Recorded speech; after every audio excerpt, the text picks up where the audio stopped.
ज्ञानपीठ पुरस्कार भारतीय साहित्य का सर्वोच्च सम्मान है, जो उन विभूतियों को दिया जाता है या कहूँ कि प्रदान किया जाता है जिन्होंने साहित्य के क्षेत्र में अपना अद्भुत योगदान दिया हो।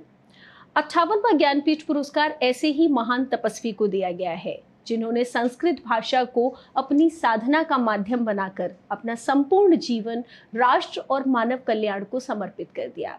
आज हम बात करने जा रहे हैं तुलसी पीठाधीश्वर, बहुभाषाविद और संत परंपरा के गौरव स्वामी रामभद्राचार्य जी से। प्रणाम स्वामी जी। गुरुजी, हम साहित्य को लेकर के कोई बात करें, चर्चा करें, या जो योगदान आपने संस्कृत भाषा में दिया है, कि आप हमारे दर्शकों को स्वामी रामभद्राचार्य के बारे में थोड़ा सा बताएं। सबसे पहले आप सबको मेरी ओर से मंगलाशासन। पहले था आचार्य गिरिधर लाल मिश्र, वर्तमान में हूँ रामभद्र जगत गुरु श्री चित्रकूट तुलसी पीठाधीश्वर जगत गुरु रामानंदाचार्य स्वामी रामभद्राचार्य। मेरी जीवन यात्रा के संबंध में क्या बताऊं, एक छंद पढ़ दे रहा हूं। कंटक वृंद के बीच खिले पशुओं के लिए प्रतिकूल बने हम, आतप शीत वयारी सहे अली गुंजन को अनुकूल बने हम। माली की माला की शोभा बढ़ाकर भामिनी के से दुकूल बने हम। जीवन की बगिया में अहो शतशूल सहे फिर फूल बने हम। बस यही मेरी यात्रा है। जन्म के 2 महीने के पश्चात ही मैंने अपनी भौतिक चक्षु खोए, भौतिक नेत्र खोए, पर प्रकृति के इस अभिशाप पर भी मैंने हार नहीं मानी। अध्यात्म यात्रा प्रारंभ की। प्रारंभिक शिक्षा अपने क्षेत्र के संस्कृत विद्यालय में प्राप्त की। फिर उच्च शिक्षा लेने के लिए मैं संपूर्णानंद संस्कृत विश्वविद्यालय वाराणसी आया और वहाँ स्नातक और परास्नातक दोनों में मैंने केवल फैकल्टी को नहीं टॉप किया था, पूरे विश्वविद्यालय को टॉप किया। 1973 में स्नातक में मैंने 36 अंकों से रिकॉर्ड तोड़ा था यूनिवर्सिटी का, और 1976 में परास्नातक में मैंने 67 अंकों से विश्वविद्यालय का रिकॉर्ड तोड़ा। मैं पीएचडी भी हूँ, डीलिट भी हूँ, और मैं जेआरएफ भी हूँ। मुझे विश्वविद्यालय अनुदान आयोग ने कहा कि आपको एचओडी बनाकर भेजा जा रहा है विश्वविद्यालय में व्याकरण का, आप स्वीकार करिए। मैंने सर्विस नहीं स्वीकारी। उसमें मेरी बड़ी बहन संप्रति स्वर्गीय डॉक्टर कुमारी गीता देवी मिश्रा का हाथ था। उन्होंने कहा, गुरुजी आपका यह बहुआयामी व्यक्तित्व शहर दीवार के भीतर रहने योग्य नहीं है, छोड़ दीजिए। कोई सर्विस नहीं की, विरक्त वेश लिया और फिर समाज की सेवा और संस्कृत की सेवा। संस्कृत में 4 महाकाव्य मैंने लिखे। भार्गव राघवीयम, गीत रामायणम, जिसको हम गीत सीताभिरामम भी कहते हैं, श्री रामानंदाचार्य चरितम और दशावतार चरितम। यहाँ विशेषता ये है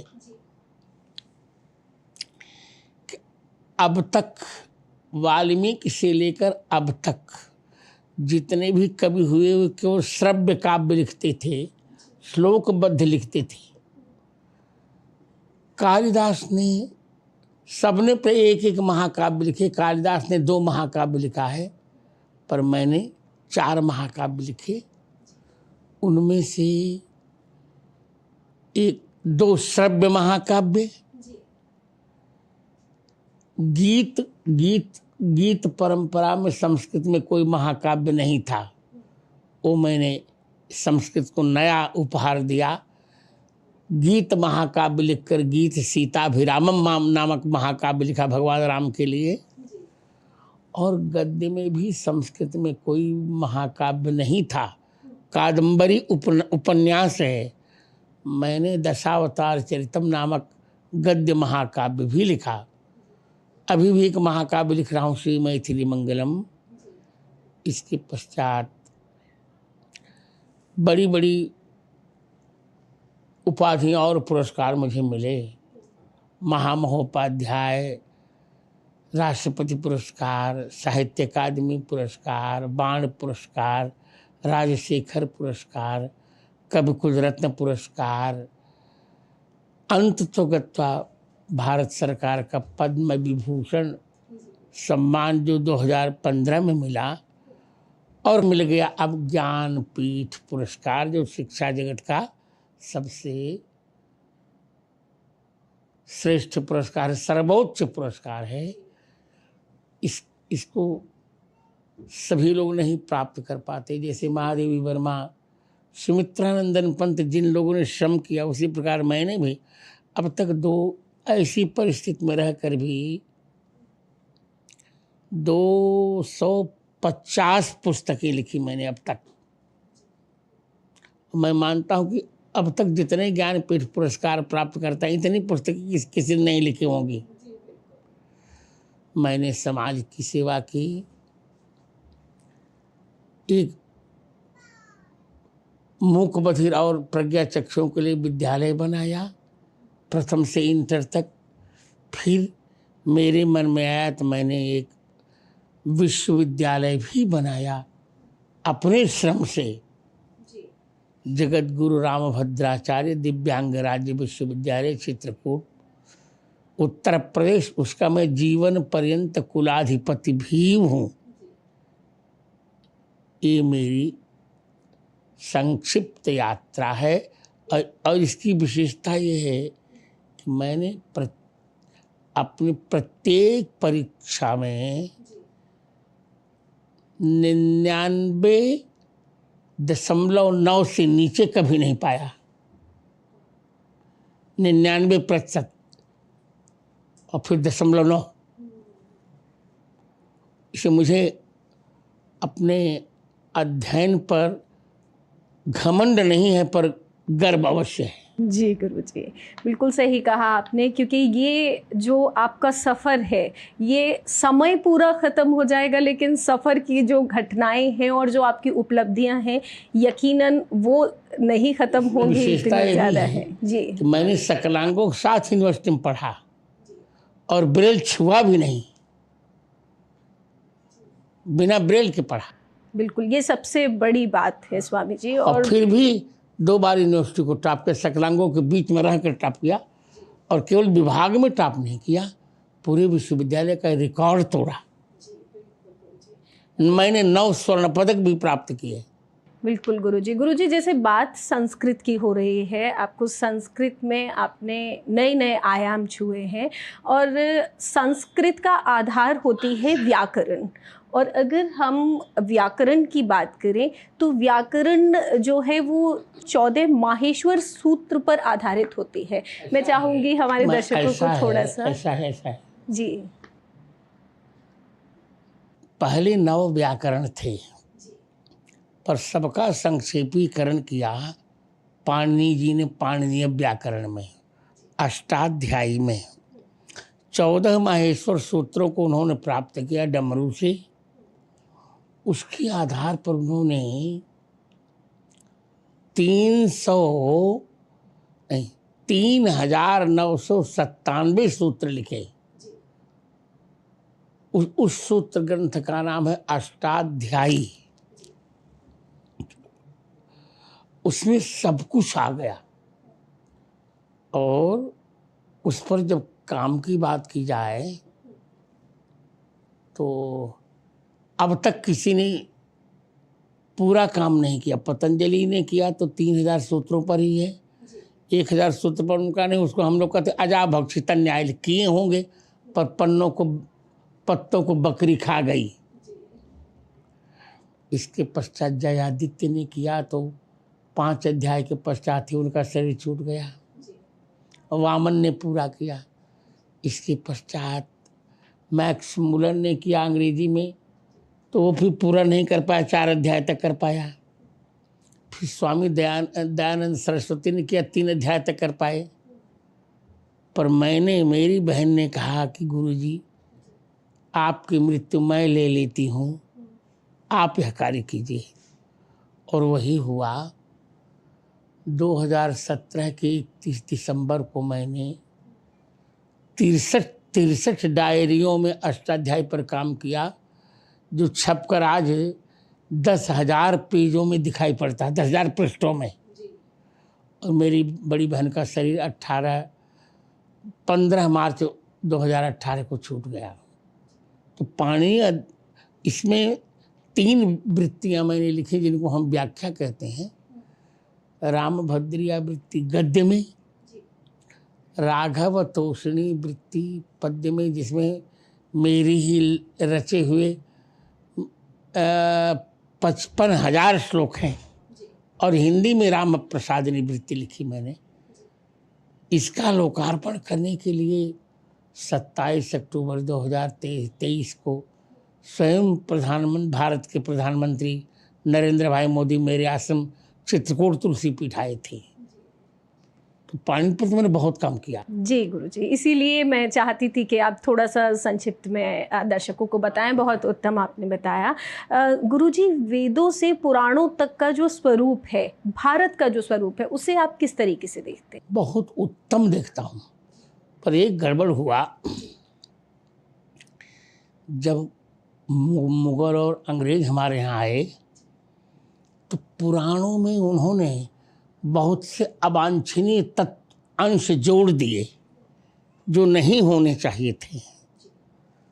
सभी ग्रंथों में उन्होंने जोड़ा, पर मैंने अपने कार्यकाल में सारे अपलाप जो अवांछनीय अंश जोड़े गए, सबका मैंने खंडन लिखा, सबका खंडन किया मैंने।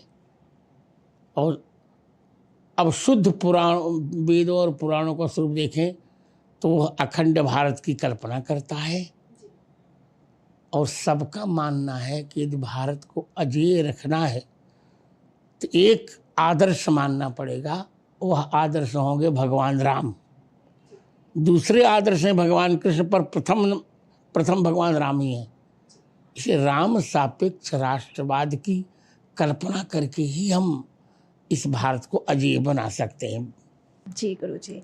गुरुजी, आप संस्कृत, हिंदी, कई भाषाओं के ज्ञाता हैं। आपने इन भाषाओं में कई अद्भुत ग्रंथों की रचनाएं भी की हैं। भाषा का ज्ञान आज की पीढ़ी में कमी देखने को मिलती है, तो आप क्या सोचते हैं कि अपनी मातृभाषा और प्राचीन भाषाओं को कैसे संरक्षित करना चाहिए? आज तो बहुत अच्छा साधन है। हम लोग संस्कृत भारती भी चला रहे हैं। अब मोबाइल के देखिए, मोबाइल एक ऐसा उपकरण है जिससे व्यक्ति दुर्गुण भी सीख सकता है और सद्गुण भी सीख सकता है। तो युवकों को उसको माध्यम बनाकर सद्गुण सीखना चाहिए। और भारतीय संस्कृत को जानने के लिए संस्कृत का ज्ञान तो अवश्य होना चाहिए। उसमें जीविका के लिए संस्कृत न पढ़ी जाए, इसको हम सर्विस के लिए ना पढ़ें, भारतीय संस्कृति के ज्ञान के लिए पढ़ें। बहुत अब देखिए, जैसे हमारा ऑपरेशन सिंदूर हुआ ना, इसका आधार क्या है जानती हैं? शुक्ल यजुर्वेद के प्रथम अध्याय का 8वां मंत्र ही इसका आधार है। योस्मान धूर्वति तम धूर वयम वयम धूर वामः। वो कहता है, श्रुति वेद कहता है कि जो हमको मार रहा है उसको हमें किसी संकोच के बिना समाप्त ही कर देना चाहिए। यही तो हमने किया ऑपरेशन सिंदूर में, कि जिन्होंने हम पहलगांव में जिन निर्दोष लोगों की हत्याएं जिन्होंने की, हमने आतंकवादियों के पाकिस्तान के 9 ठिकानों को समाप्त किया। और जब वो नहीं माने तो उनके 5 एयरबेजेस समाप्त किए हमने। तो और सीज फायर इसलिए किया कि जिन्होंने मारा था उन्हीं को हमने मारा, अब निर्दोष नागरिकों को मारा जाए। तो मैं ये कहना चाह रहा हूँ कि वेद से लेके पुराण क्या, भारत माता की कृपा से मुझको ऋग्वेद से लेके हनुमान चालीसा पर्यंत 1.5 लाख पृष्ठ कंठस्थ हैं भारतीय साहित्य, भारतीय संस्कृति के। ऐसे ज्ञानपीठ मैंने नहीं ली।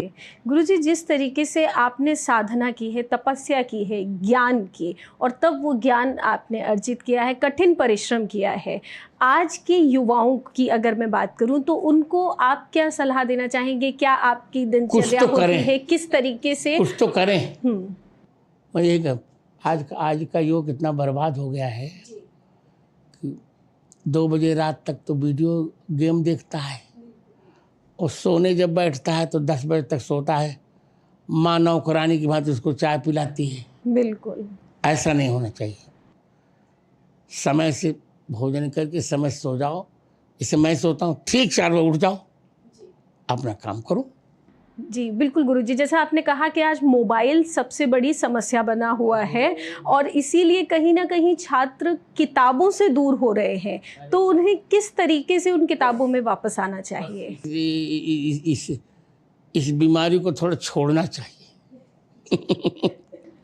जी स्वामी जी, मैं एक बार फिर वापस आती हूँ इस पर कि आपने समाज के हर वर्ग के लिए कार्य किया है और उसी को ध्यान में रखते हुए विशेष रूप से आपने जो दिव्यांगजनों के लिए कार्य किया है। आपने अभी बताया कि आपने यूनिवर्सिटी भी खोली है, तो वो किस तरीके से आज लोगों के लिए प्रेरणादायक बन रही है और आने वाले समय में होगी? आज जो लोग आप जानती हैं जी कि ऐसे कोर्सेज आजकल हैं जिसमें बहुत पैसा लगता है, जैसे MBA,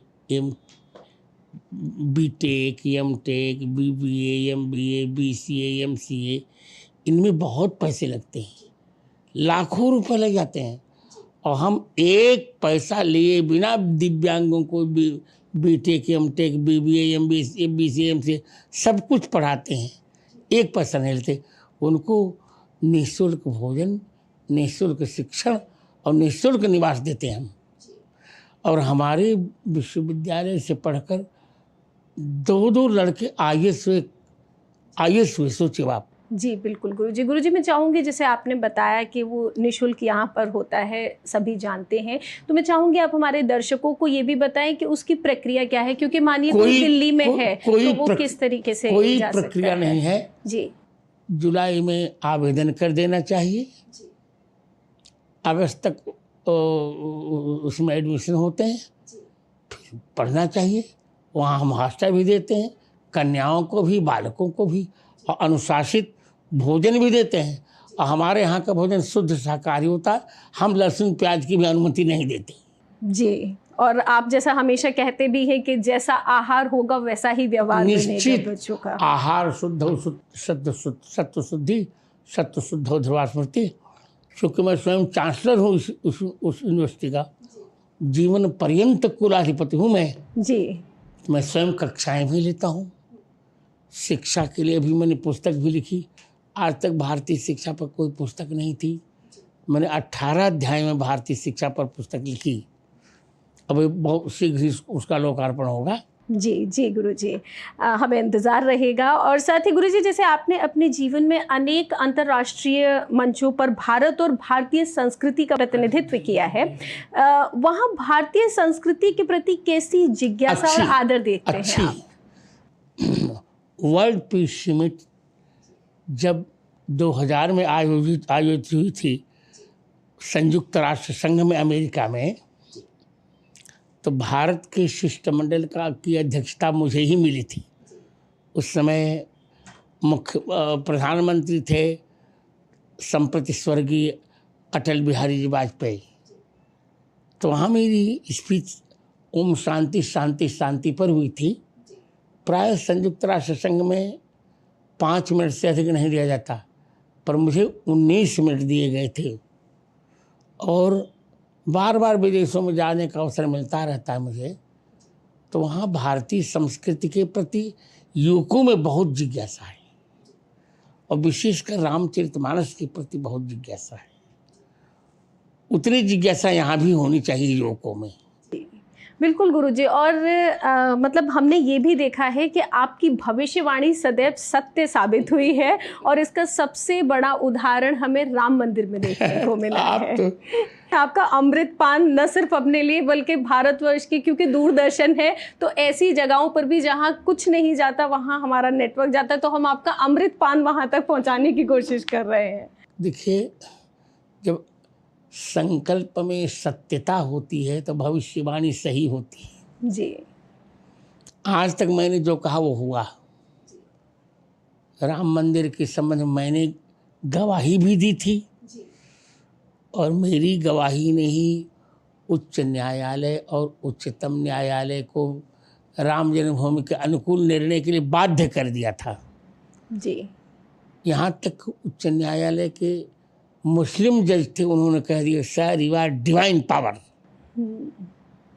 जी बिल्कुल गुरुजी, ये हमने देखा है। तो इसलिए मैंने प्रायशः भविष्यवाणी विचार करके की कि मोदी जी को प्रधानमंत्री बनना चाहिए। फिर 19 से मैंने कहा फिर आएंगे, फिर अभी आज मैंने कहा फिर आएंगे और फिर कह रहा हूँ कि ऐसी परिस्थिति रही तो चौथी बार भी मोदी के 90% चांसेस हैं। जी बिल्कुल गुरुजी, धार्मिक मुद्दों के साथ साथ राजनीतिक जितने मुद्दे हों उन पर भी आप खुलकर बोलते हैं और आपने खुलकर बोला है, चाहे वो ब्राह्मणों की बात हो या राजनीतिक मुद्दे कोई हो। जी। जब कोई सनातन धर्म पर तो मुझे देखिए समझौता वो करे जिससे कुछ लेना देना हो। मेरा तो किसी से कुछ लेना देना है नहीं, सब कुछ मेरी सरस्वती करे तो मुझे क्यों डरना चाहिए किसी से। मैं ये मानता हूँ कि राष्ट्र के विरुद्ध कुछ भी नहीं होना चाहिए। राष्ट्र देवो भव। गुरुजी, आपको ज्ञानपीठ पुरस्कार मिला तो आपने कहा कि अभी भी बहुत कुछ है जो हमें इस देश में अभी लाना है। कौन सी वो 3 चीज़ें हैं जिनके लिए, या कुछ चीज़ें हैं कहूँ मैं, जो आप चाहते हैं कि आने वाले समय में भारत में होनी चाहिए? पीओ के मिल जाना चाहिए जी। गौ माता को राष्ट्रीय धरोहर घोषित करना चाहिए, गोवध बंद हो जाए। हिंदी को निर्विवाद राष्ट्रभाषा घोषित कर देना चाहिए और रामचरितमानस को राष्ट्रीय ग्रंथ घोषित कर देना चाहिए। अब आखिरी सवाल गुरुजी, और आपसे ये चाहूँगी कि हमारे जो देश के युवा हैं, जैसा आपने कहा कि कहीं ना कहीं आज सोशल मीडिया में भटक गए हैं और उस सोशल मीडिया की वजह से जो आधा अधूरा ज्ञान उन्हें प्राप्त होता है, तो उस ज्ञान के बीच में अपना ज्ञान कैसे बढ़ा सकते हैं और राष्ट्र के लिए अपना योगदान किस तरीके से? आप लोगों से ही योगदान करवाएंगे। दूरदर्शन, सोशल मीडिया, इनका कर्तव्य है कि मेरी बातों को अधिक से अधिक लोगों तक पहुंचाएं। मेरी प्रतिभा का अधिक से अधिक प्रसार कर सकते हैं और मेरी प्रतिभा का आप लोग जितना उपयोग करना चाहें मैं प्रस्तुत हूँ। बिल्कुल गुरुजी, और आप ही के उपदेशों की वजह से आज कहीं ना कहीं युवा आगे बढ़ेगा, हमारा राष्ट्र उन्नति करेगा। जी बहुत बहुत धन्यवाद डीडी न्यूज़ से बात करने के लिए। तो जैसा कि जगत गुरु पद्म विभूषण रामभद्राचार्य जी ने कहा कि आज के युवा को अपना आहार ठीक करना होगा, अपना नियम से अपने आप को रखना होगा और यकीनन किताबों से खुद को जोड़ना होगा, तो आप अपना ही नहीं राष्ट्र का भी विकास करेंगे और अपने भारत का परचम पूरे विश्व में लहराएंगे।